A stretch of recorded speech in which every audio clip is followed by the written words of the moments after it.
Let me show you a little something on these trailers, and this is not just dump trailers, but any trailer that you buy that's been painted, and they're all painted because they're using steel.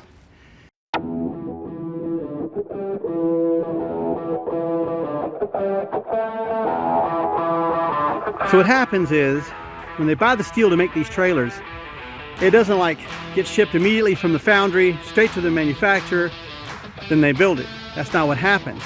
They get the steel, it sits around, it begins to get rust on the outside of them. So then when they go to put it together, of course, they grind down the spots where it's all gonna be welded together. And then they're supposed to sand it all down real good, and they put a treatment over it to prevent rust. So here's what happens. Eventually, you start getting things like this on your trailer, right? You think, how the heck did that even happen, you know? And then you say, well, hey, up there, how did that even happen? And then you walk around, oh, wait a minute. I look under here and I see all this starting to pop out. Now, there's nothing could have come in contact and caused that to chip away. So you start to grind it down, sand it down, and put yourself some rust inhibitor, like a Rust-Oleum product, which has a rust inhibitor in it. It's called Rust Mort. You start to grind it down. Hey, what's underneath all this stuff? And here's what you start finding. You see these pits? See all this pitting? This was here before this was ever made into this trailer. Same thing up here on the door, same problem.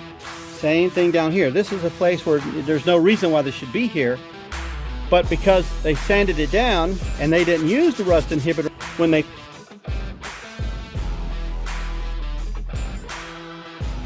and the reason it's doing that is because there's still rust underneath it. See over here? Same thing.